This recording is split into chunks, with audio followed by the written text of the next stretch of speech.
Welcome back to Tarot by the Bay. I'm David. Happy New Year's. Happy 2024. Buckle up, everyone. This is going to be a crazy year. Quick public service announcement. In case you hadn't heard in the previous video or on my community page, I started a second YouTube channel called Tarot of the Seven Seas, focusing on political events and such outside the United States, which likely will be mostly focused in the EU. So if you're interested in learning more about political events happening in Europe and elsewhere outside the United States, go take a look at Tarot by the Seven Seas. It's a YouTube channel. Thank you. Now, welcome back to Tarot by the Bay. I'm David. This particular reading is going to be on the Michigan Republican Party and the chaos they find themselves in. They just recently had a 2-day policy and politics gathering that they do every year, and it was a mess. They had speakers that didn't show up. Top-tier presidential candidates skipped the event. I guess that was in September. And they had to take out a $100,000 loan to pay the keynote speaker, who was the actor that was in that child sex trafficking movie that they're trying to portray as, like, you know, Biden somehow, or Democrats like sex trafficking and the Republicans are fighting it. Whatever. A lot of the chaos comes from their Republican chairperson named Kristina Karamo.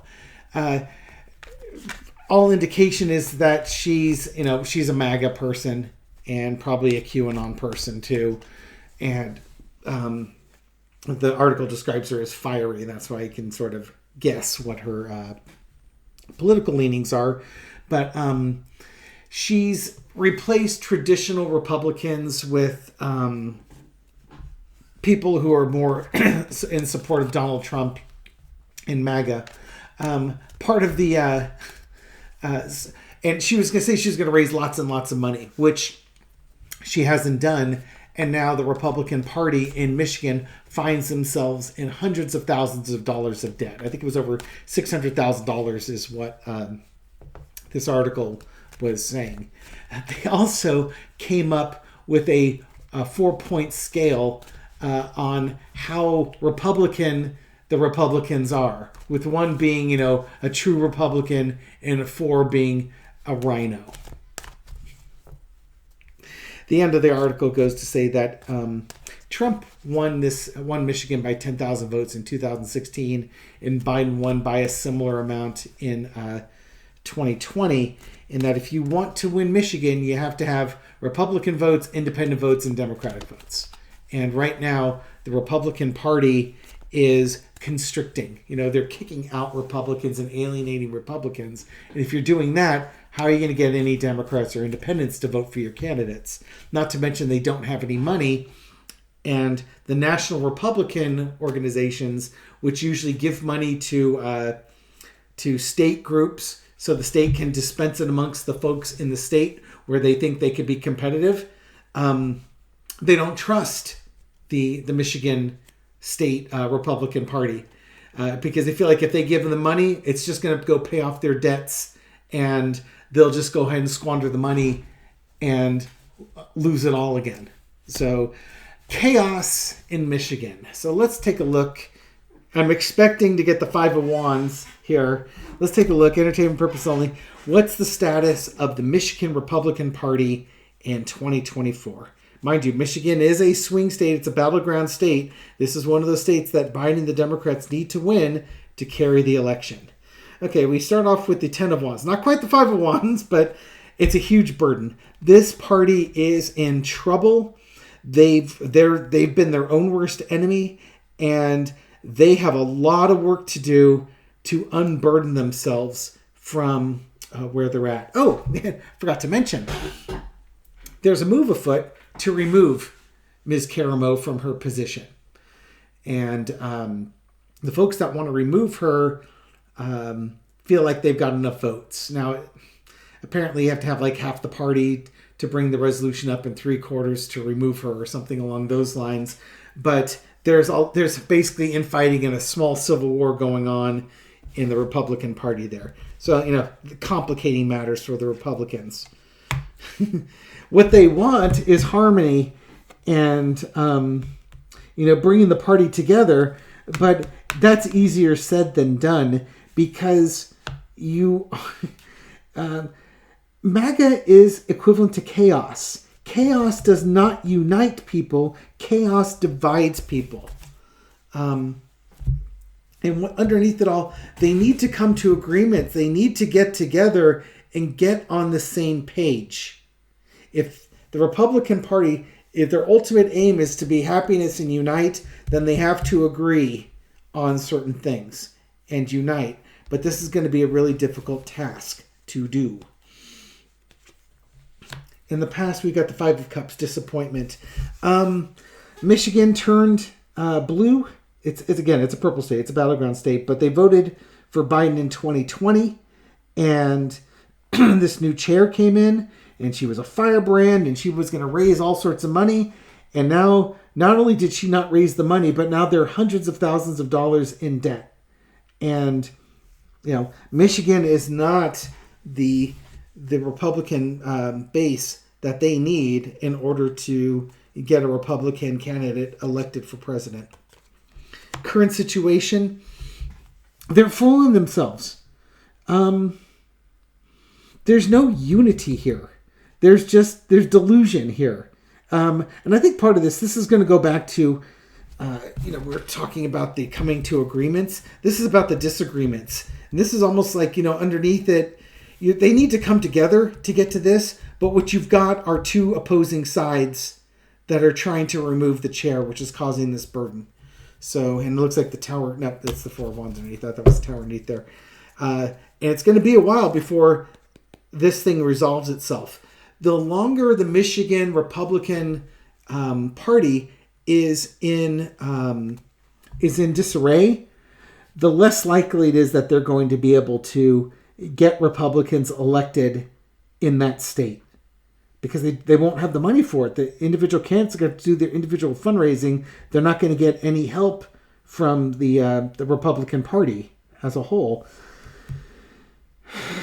And this is, starting with the leadership. This is the leadership wanting what they want and not caring about the consequences. It is not a politically savvy leadership that they have currently in the Republican Party. They don't see the value or the consequences. They only want what they want. Overarching energy is the Moon card. There's no trust. There's confusion and a lack of trust. And it's like the inmates are running the asylum over there. So no wonder this is a burden. Nobody knows what's going on. And I guess some of the things that this article was also saying is that the meetings were getting contentious, so they started having secret meetings. And if you have secret meetings, it might mean that not everybody's invited. So now you're splitting the party. You're splitting the party up. You're causing a burden. You're not uniting. You're splitting. The lesson to be learned is the King of Cups. Leaders need to lead, and they need to lead the whole party. In this case, the current person who's in charge of it is a very fiery person saying they were going to do one thing with raising money. They haven't done it. Their leadership has been a failure. And they're not uniting the party. They're causing burdens to the party. So this really is on the Republican chair in Michigan. The outcome, she's going to be voted out. When it comes time to have that vote, she's going to be gone, and I suspect she's going to take the Republican Party with her, depending on how long it takes to get rid of her. The longer she's in charge, the longer she holds power, the less likely that Republican Party is to unite and be successful in elections. So we'll just throw on that really quickly.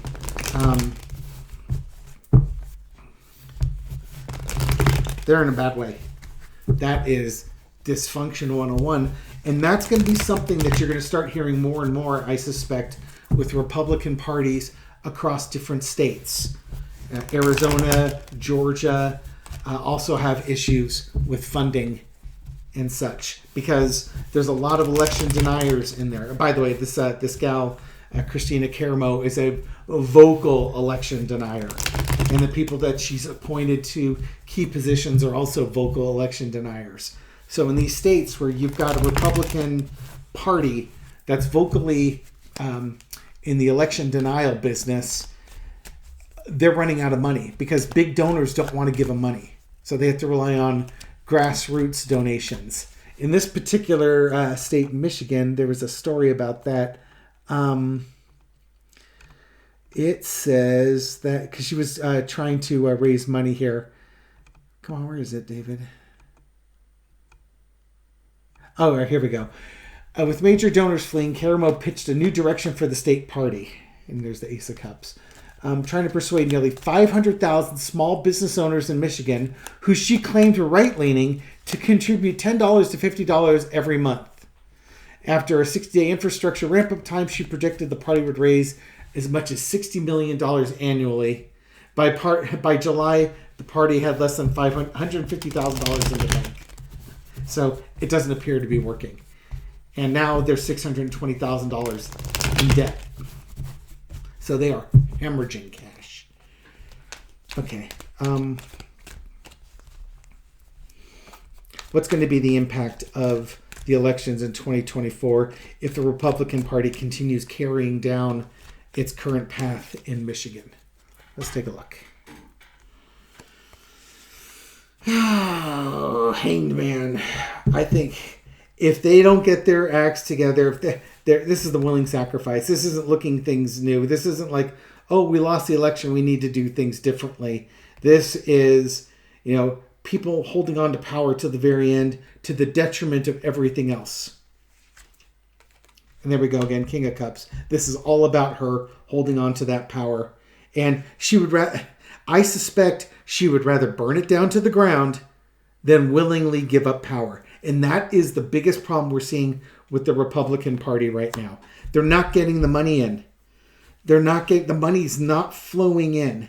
They need that money in order to put up candidates. She won't do that. If anything, I'd be a little concerned that some of that money is getting funneled off. But there's no big money coming in, and they're having huge financial problems.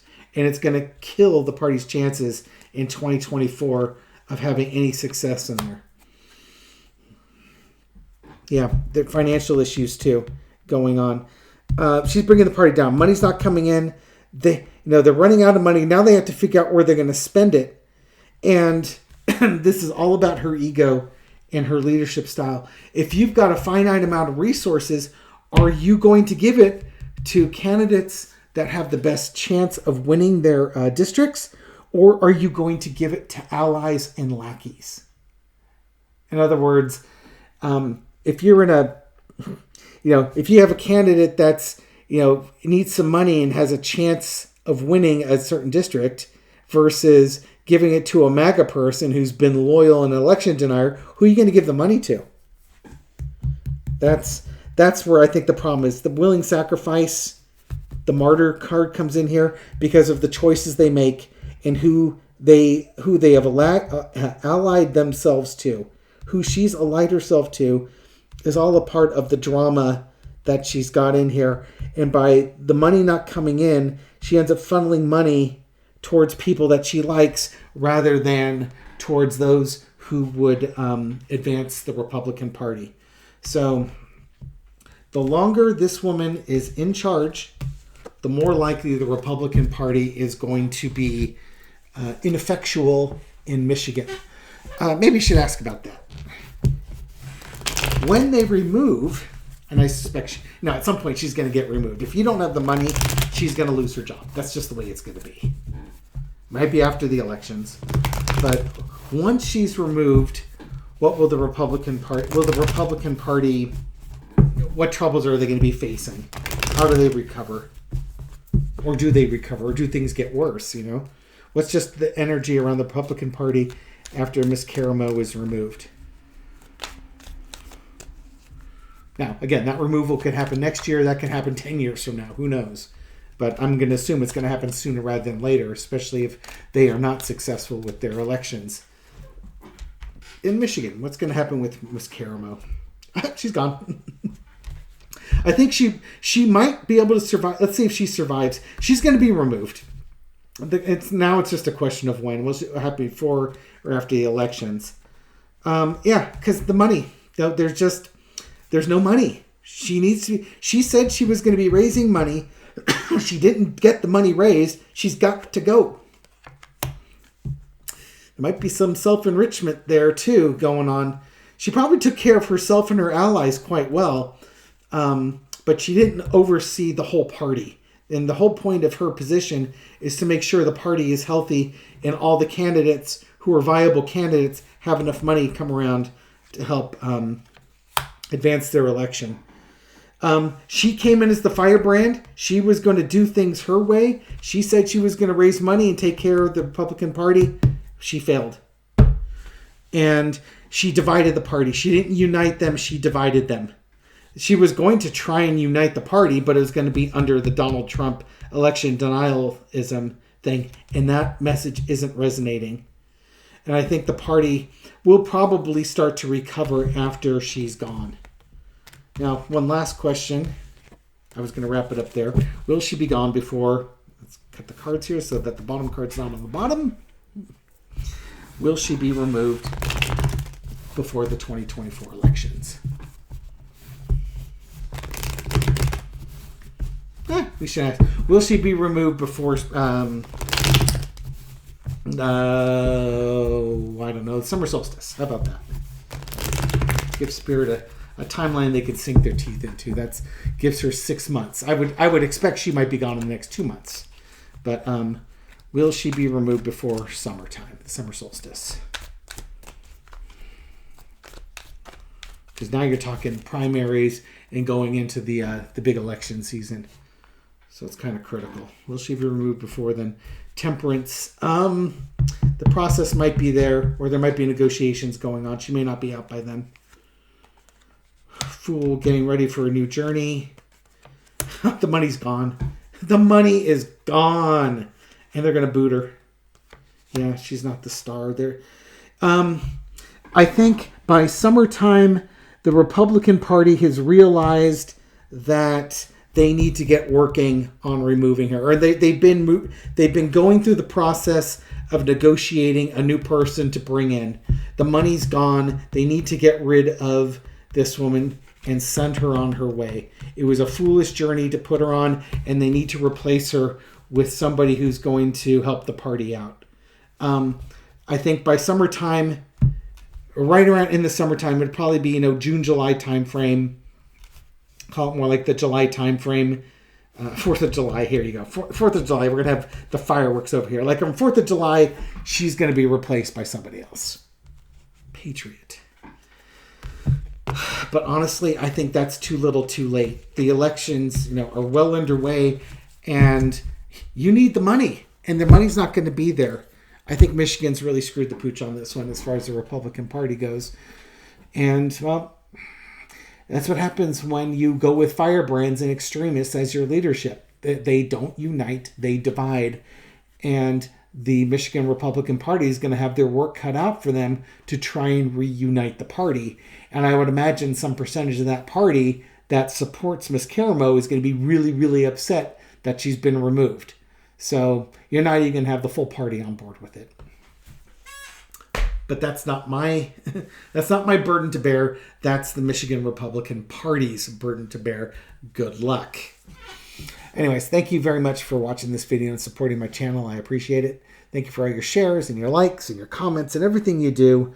That helps feed the YouTube algorithm so my video makes it out to a wider audience. To people just discovering this channel for the first time or recently, welcome to the channel. Glad you found us. Hope you found this reading insightful, and I'll catch you on the next one. Take care.